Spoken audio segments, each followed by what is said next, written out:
All right, boys and girls, we're going to read a story today about Tammy Duckworth. She's someone that served in the Army and she fought in a war serving our country. And now she works hard to fight for equal rights for women and for the rights that the veterans need to have. And a veteran is someone that served our country in the military. Let's read. My story. I was born in Thailand in 1968. My family moved a lot. We settled in Hawaii. I was 16. And here's a picture of Hawaii. Beautiful place.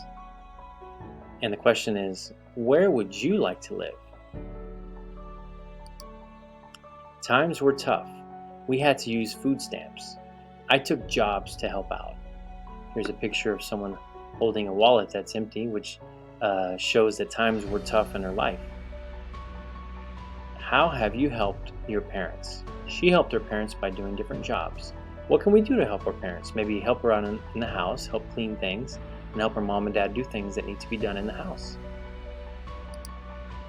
I went to college. I studied political science. I joined the Army. There weren't many positions open to women. I chose to fly helicopters. Wow, would you like to fly a helicopter?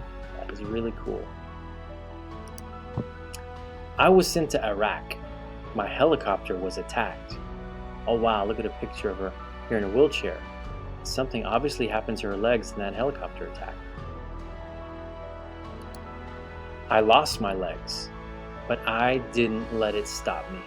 Wow, she lost both legs in that helicopter attack, and now she has these mechanical legs.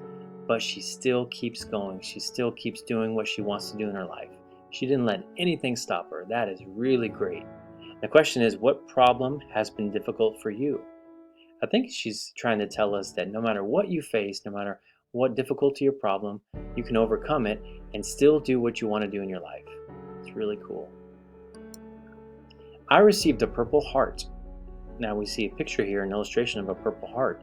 That's someone that served in a war and was wounded fighting for our country, serving in a war. I became a public supporter for veterans. I served 2 terms in the House of Representatives. I represented Illinois. I am the first woman from Thailand in the U.S. Congress. Here she is. There's a picture of her being sworn in for her position. I currently work in the government. I continue to help women and veterans. Everyone should be treated fairly. The question is, what would you like to ask me? If you could ask her any question, what would it be? All right, boys and girls, thank you for reading with me.